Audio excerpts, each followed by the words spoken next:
It's one of the most persecuted minorities in the world. I'd like to welcome my guest to the program out of Paris, Gearoid O Colman, journalist and political analyst, and out of the UK, Shabir Hassan Ali, activist and Islamic scholar. Thank you both for being with us. Let's start this off in Paris with Gearoid. Do you think what is happening to the Rohingyas is ethnic cleansing in Myanmar? No. We're not talking about a state-sponsored genocide against an ethnic group here. We need to be very clear about that. On the 25th of August, 30 police stations were attacked by militants, by terrorists, Islamist terrorists, who have links to terrorist groups outside the country and organizations in Saudi Arabia, and have links also with the deep state in Pakistan, Inter-Services Intelligence, and the deep state in Bangladesh, the Director General of Forces Intelligence. This is part of an Islamist insurgency against the central government of the Union of Myanmar, and the human rights groups are at the forefront of the media disinformation war against the authorities of that country. This is essentially a war of globalization against the nation state. It is a repetition of what we have seen in Syria, and many of the people who are creating this narrative of a genocide by the Burmese authorities against the Rohingya are the same people who support terrorist groups in Syria and have been creating false flag terror attacks against the Syrian government in order to frame them for crimes they themselves have committed. Okay. Crimes, terrible crimes, such as torturing children. I have seen videos of babies being tortured, and they are blaming this on the Burmese authorities. There is no evidence whatsoever to support those claims. All right, stay with me, Gearoid, please. Stay with me. Stay with me. Let me get Shabir in on this discussion. Shabir, your perspective on what Gearoid's comment. I have to say that I really don't know what planet the other guest is living on, because clearly it's not this one. Yes, okay, maybe there was something that happened in August, just recently, where some Rohingya people got angry and they decided to take some action. I don't know if that's true or not, but let's assume it is. The plight of the Rohingyas didn't start yesterday. Their plight, the recent genocide against them, has started since 2013. 2013, you've had people being kicked out, being killed, and also, let's not forget one thing. The Rohingya have no rights in Burma or Myanmar. And Myanmar is, they're not even part of the so-called 130 ethnic minorities that exist within Myanmar. They're not allowed to be. So let's assume that there are people within the Rohingya who are allied to Saudi Arabia or are funded by Saudi Arabia. And let's assume that there are a handful of people or a percentage that are a problem. That doesn't justify genocide, killing of people, raping of people. I mean, I'm sorry, but the other guest says that there's no evidence. There's plenty of evidence. Anyone who watches Press TV or other channels even knows that this has been a situation that has been covered by the alternative media for a very long time. And then the guest says something even more bizarre. He says those people who are talking about the genocide of the Rohingyas are the same people who were talking about, in support of Daesh and people in Syria. This is ludicrous. Imam Khamenei, the leader of Iran, of the Islamic Revolution, has spoken against the genocide of the Rohingya Muslims in Myanmar by the Myanmar government and this Nobel Peace Laureate.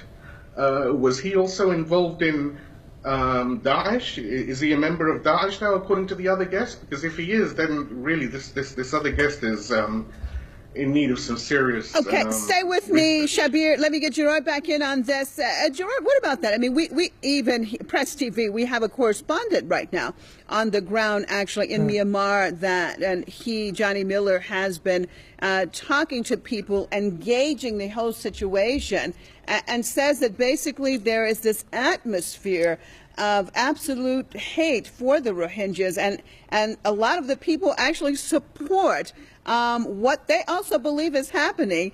We may call it genocide, ethnic cleansing, perhaps just murder.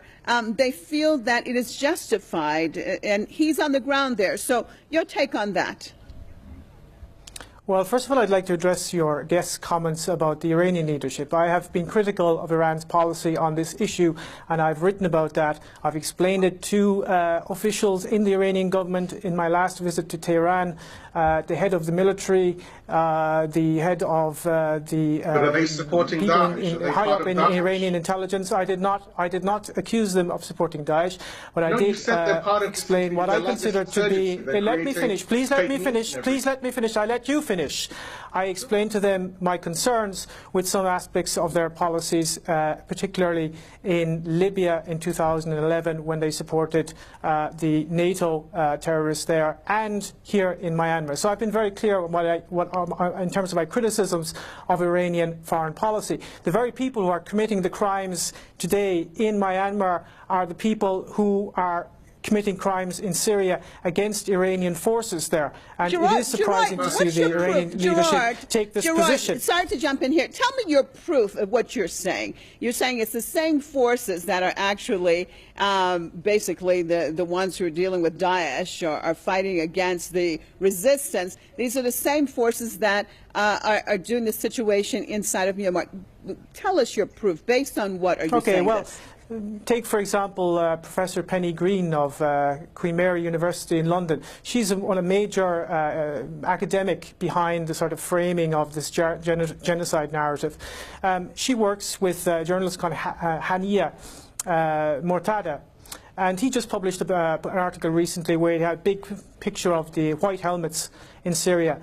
And he basically publishes anti-Assad propaganda, and he works closely with Penny Green. So that's just one example, but there are many others. The modus operandi of the terrorists in Rohingya is to basically use photoshopping. So they use a lot of fake images. For example, earthquakes in other countries are presented as genocide. I saw one picture posted where it was a family in Cambodia who lost their child. Their child had been beheaded in a car accident. They posted that online and said it was the government as well. What about the journalists what about the journalists, independent journalists that are on the ground right now in Bangladesh? Independent journalists that are on the ground in Bangladesh and Myanmar that are covering this. What about that? We're not talking about just mainstream media, because of course we were all involved and understand the creation of fake news. So we all understand that. But we're also talking about independent journalists, independent media. And I must say, even Press TV, that is not taking a line because of the Iranian government, but because that we have journalists on the ground and trying to seek the truth, and have actually interviewed Muslims coming out of Myanmar and what they're saying. Let me get Shabir back in on this. Shabir, stay with me, Gearoid. Stay with me, Gearoid. Shabir, when we look at this situation, what is the root cause, do you think, as far as this deterioration of the situation in Myanmar? Well, first of all, you have to look. The area where the Rakhine State is, it's somewhat coastal. It's got a large amount of natural resources around it. It's also well known that Israel has a very close connection with the government in Myanmar that is run by this Nobel Peace Laureate. Which, to be on the subject of the Nobel Peace Prize, I mean, this has become a farce. Anyone who has half a brain knows that the Nobel Peace Prize means nothing. It's actually a Nobel War Prize because Obama won it. And this Aung San Suu Kyi, she's just a warmonger. She's a terrorist herself. She has no legitimacy in having a peace prize because she is complicit in the murder of the people of Rakhine Province, Rakhine State. And I mean, with respect to the other guests, yes, okay, let's say there's some evidence that there are some people who are, like I said, there are some people who are unscrupulous. There are some people who are funded by Saudi or someone, right? Does that justify a wholesale massacre? They're called terrorists. That's called terrorism. It's called terrorism. That's the word. So you have a handful of people who are terrorists. So your logic, based on your logic, This is the logic of the Israelis. The Israelis have a handful of people who they call a terrorist. Okay, let's talk about Israel. I'd like to say something about Israel. This is your logic. I'd like to say something about Israel here. Let me say something about Israel. The leader of the opposition party in Bangladesh, Assam Chowdhury, was arrested by the Bangladeshi police this year for what they described as a Mossad Israeli plot to effect regime change in Bangladesh. The opposition party in Bangladesh are fervent and vociferous supporters of the Rohingya genocide claims, and the United States wants to use them to oust the Awami League government there next year. They tried to get them in before. They have very close links to Israel. In fact, that has actually been proven. So, trying to say that just okay, Gearoid, let Shabir answer what you just pointed to. Go ahead, Shabir. Doesn't really make much sense. So based on your logic, sir, you would say that because this particular group is allegedly a fan of Israel, that they are involved with Mossad or something, it's fine. You can massacre hundreds of thousands of Rohingya Muslims just because this Bangladeshi fellow... What about the Buddhists? Do you not care for Buddhists? Buddhists don't matter for you? You're not about interested in any of the claims? Massacred. Who's being massacred in the Buddhists?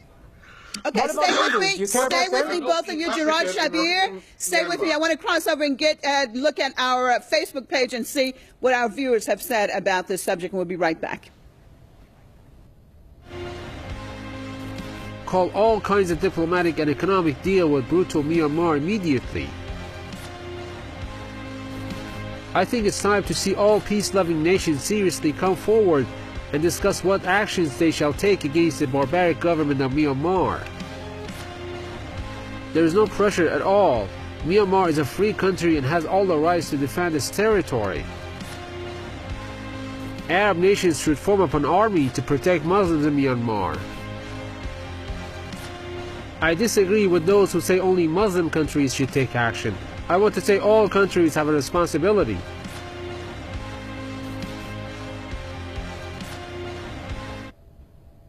Well, Gearoid, you've heard some of our comments by our viewers. One of the comments, all countries must get involved and take action. Your perspective on that? Well, many countries are involved. The United States is involved. One of the chief propagandists of the Rohingya cause is a man called Wakar Uddin, and he addressed the US Congress in 2013, where he described the United States as the leader of the world, and he said that the United States needed to intervene. Well, the US did intervene. They passed a resolution the following year calling for an end to the so-called genocide. The Rohingyist propagandists then went to the Lowenstein International Rights Center in Yale University, and they got them to write up a document saying that there was some legal basis for intervention, that it was an actual genocide. Allard K. Lowenstein, of course, was the famous U.S. representative of human rights in Geneva under the Carter administration, and he was described by the New York Times at the time as the greatest friend of Israel because he used the anti-racism card in Africa to try to persuade African governments to stop calling Israel racist. And Lowenstein, the Lowenstein Center in Yale has played a major role in framing this genocide narrative. And of course, Lowenstein was also the Human Rights Commissioner to the United Nations during the Carter administration when Rohingya terrorists were being sent to Afghanistan to join the Mujahideen. Gearoid, if according to you, what you're saying, the narrative is true, why wouldn't we see more aggressive acts by the UN if, according to you, it's a similar scenario like Syria or like Libya? Then why wouldn't we see them immediately trying to inflict sanctions against Myanmar, no-fly zones? Why wouldn't we see more pressure than coming from that so-called international community? Because we definitely saw it in Syria. We definitely saw it in other places. So why not here if your narrative is correct?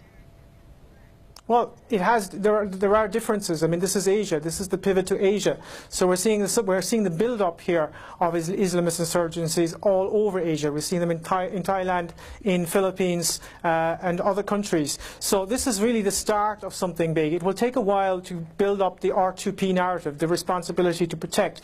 Right now, Muslim countries are doing that, and they're talking about, the media not paying attention. The media. I've just watched CNN. They're all over this. They're pushing this whole Rohingya narrative all the time. And so they're basically trying to familiarize people with the terms. Nobody had ever heard of Rohingya before, because there is no such thing as Rohingya. They're essentially ethnic Bengalis. Most of them speak Chittagonian. In fact, Mohammed Yunus in Bangladesh admitted that recently. Please don't interrupt me. Please don't interrupt me. Mohammed Yunus from Bangladesh, famous economist, admitted himself recently in an interview that they speak Chittagonian, and that's how he's so close to them, because he's able to understand everything they say, because they speak the same dialect of Bengali. All right, Shabir, your take on what our guest in Paris has just said. I'm really, it's not very often I say I'm lost for words, but really I am. It's like saying that these people, the claims of the Myanmar government, where you have a people that have lived for generations and generations in a state of a country, have their rights, have their identity stolen from them. And you have people who profess to be pioneers of human rights and speakers for human justice and all this sort of stuff, saying, actually, no, there's a problem over here. This is like, these people are all terrorists. Like I've said, there will be some insurgency within the Rohingyas. This is normal. It's like everywhere. Within France, you have insurgents. Within Britain, you have insurgents. Within everywhere, you have people who, don't like what's going on and they want to take action. But what I've been saying and what no one has been listening to... And you justify that. No. You justify those actions, don't you? Don't interrupt me now. Let me just finish what I'm saying. Well, you interrupted me. You keep interrupting me. So go ahead, Shabir. Go ahead, Shabir. This is how intelligent you are, yeah? This is how clever we are. Yeah, well done. Right? The bottom line is that this massacre of Rohingya Muslims is not something that, okay, fine, now CNN and other people have picked it up. This has been happening, I remember it, since 2013. I remember speaking about it and writing about it 10 seconds, since Shabir. 2013. Sorry? 10 seconds. This is the Where's your evidence for this genocide? Where is your evidence? People are being killed. Okay, Human Rights Watch? What terminology Human Rights Watch? Amnesty International, is that your evidence? People are being ethnically... Okay, unfortunately, Gearoid and Shabir, I wish we could continue this, because obviously we needed to talk a little bit more, but unfortunately we're out of time. Thank you both for being with us, Gearoid O Colman and Shabir Hassan Ali. And as always, viewers, we appreciate you being with us on another debate. I'm Marzia Hashemi signing off for myself and all the crew right here in Tehran. See you next time.